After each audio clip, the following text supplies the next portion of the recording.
Welcome to the Crochet Business School podcast. I'm your host, Kelly Thomas, and I'm going to help you to make your crochet business dreams a reality, stitch by stitch, without you being chained to your hook and being able to live that lifestyle you've been dreaming of using the power of your crochet.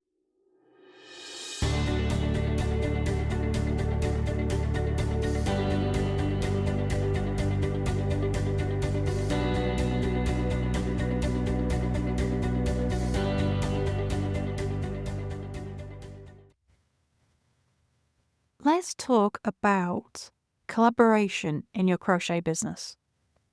So collaboration is when you work together with another business so that you both benefit and both of you see your businesses grow.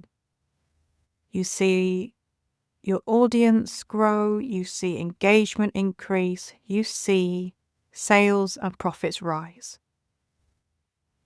When you join together with another business, the idea is that you both benefit. What that looks like is going to be different for every business. So you'll often see collaborations in the form of sponsorship. So when it comes to pattern designers, you will see yarn brands sponsoring designers. So Crochet Crowd is sponsored by Yarnspirations. Crystals and Crochet is sponsored by Stylecraft. And the whole host of others. Sheepies sponsor a whole range of designers. There's loads going on. And this is a form of collaboration.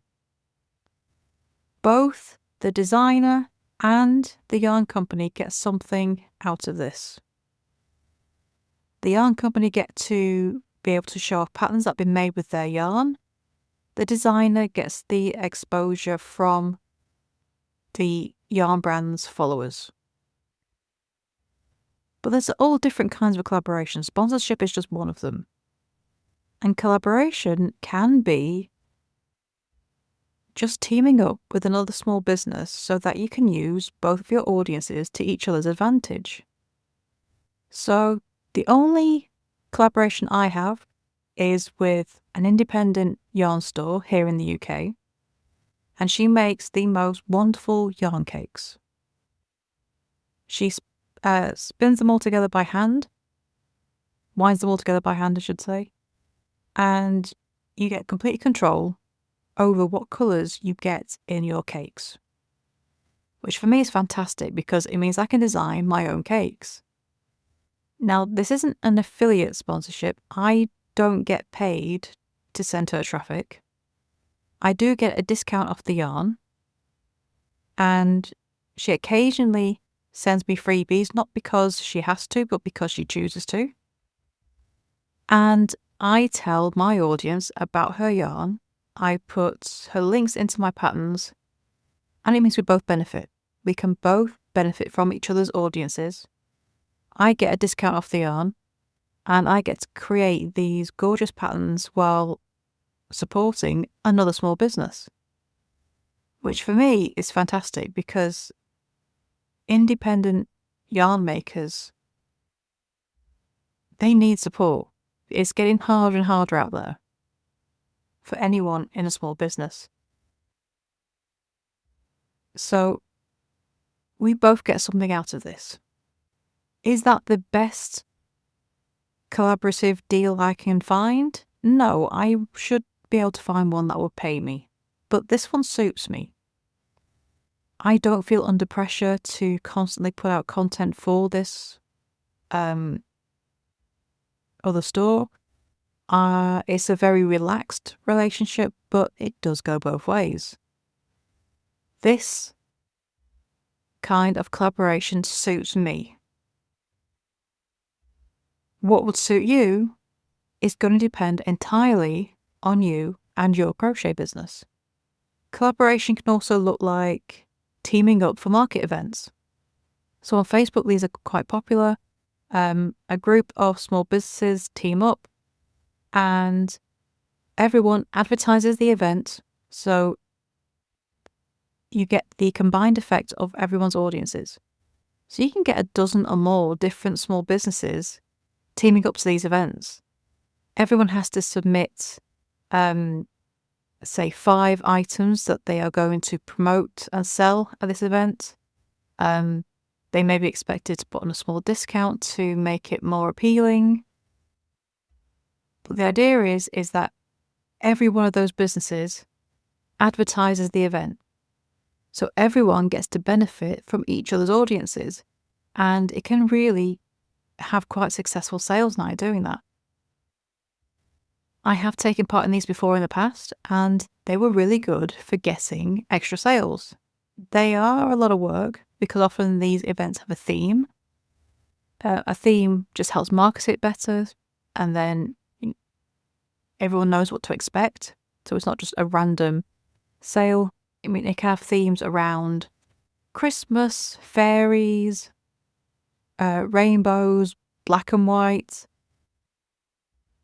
The theme can be quite broad or it can be quite niche. And usually they say have one brand new item at least that's never been seen before that you're going to sell at these events. And they can be really, really good for business.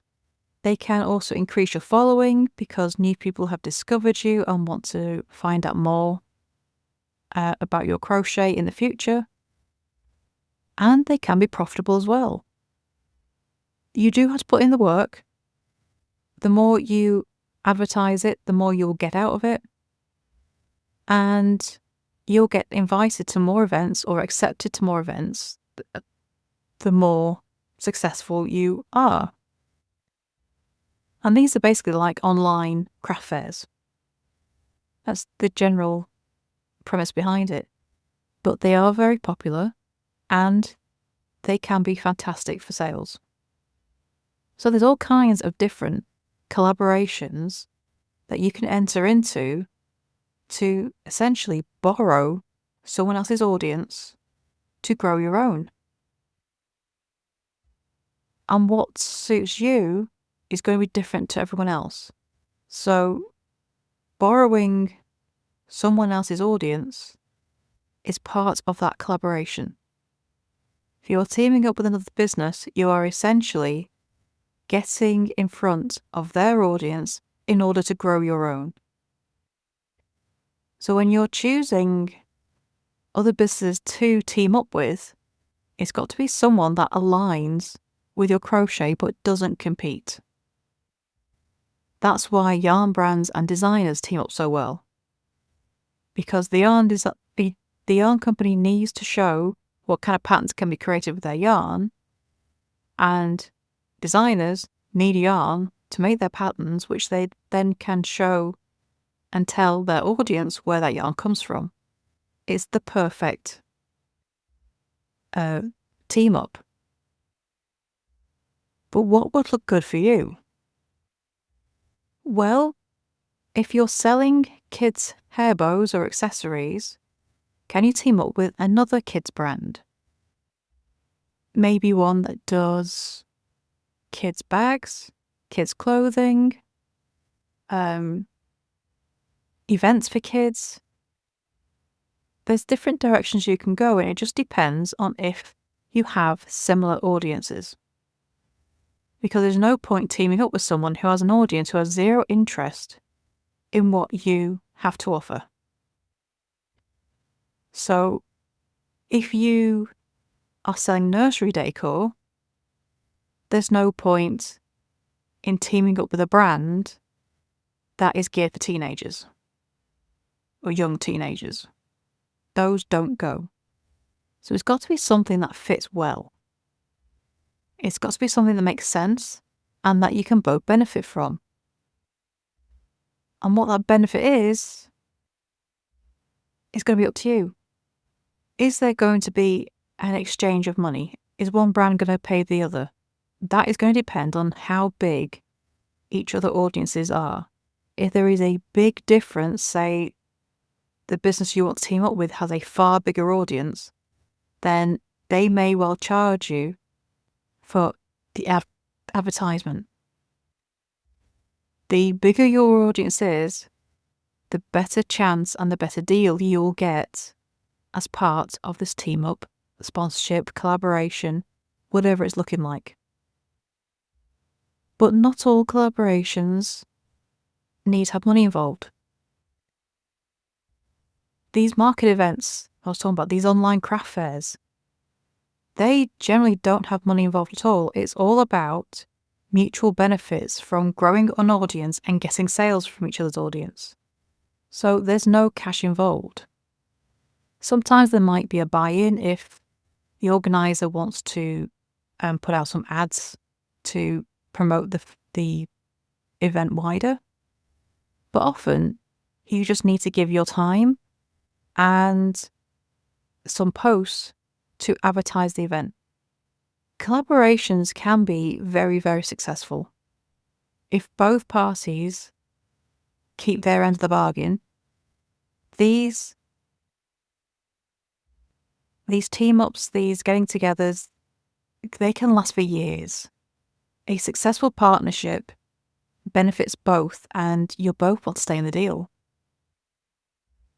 But there's also time limits to some of these. Some are temporary. Maybe if you've got a brand new product and you just want to team up for the duration of your promotion campaign, well, that's fine too. They don't have to be long-term deals. They can be very short-term deals. The online craft fairs, the partnership only lasts for as long as the event takes to finish. Once it's done, you go your separate ways. The organizer might put out a call for the next market event, and you may or may not get into the next one if you want to do it again. So these partnerships, they look different depending on what you're looking for. Some of them are paid deals, some of them you'll get products sent to you, some of them are just mutually beneficial by borrowing each other's audiences. You have to decide what looks best for you. It's a great way of getting in front of a new audience that you know would be interested in what you have to offer because you have the same target audience. And it will grow your audience, it will grow your following, it can grow your newsletter list, and it can grow your sales and profits. And it can do so in a very short time. More so than trying to do this by yourself. Collaborations are becoming more common, even in online products, patterns, ebooks, courses. All these kind of businesses are also collaborating together. And it is a case of people coming together, a group of businesses, to promote each other through affiliate links, through their newsletters, through their social media to benefit each other. And it's becoming one of the bigger ways to grow your business because it's fast. If you team up with the right business, it's very quick and easy to get in front of new people and grow your following.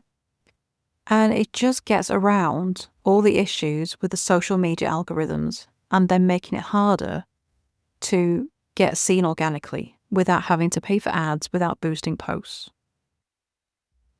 It's quick, it's easy, it's efficient. And it's very, very common these days. So with so many people doing it, you know it's a successful way of doing things. It's just that you have to keep up your end of the bargain in order to make it work. So choose who you're going to collaborate carefully, because the wrong partnership can just be a waste of time, but the right partnership can make your business soar through the rooftops. So if you want to know how to pick and approach other businesses in order to collaborate, we'll be talking about that over in Hooked on Success, my exclusive podcast membership. So if you would like to know more about collaboration and how to go about it and what kind of terms you can offer, then come and join us at crochetbusinessschool.com/success, and you can join the membership now and listen into that episode right now. Thank you for joining me for this episode of the Crochet Business School podcast. Stay tuned for more episodes and please subscribe to wherever you listen to your podcast. You can also follow us on Facebook and Instagram at Crochet Business School.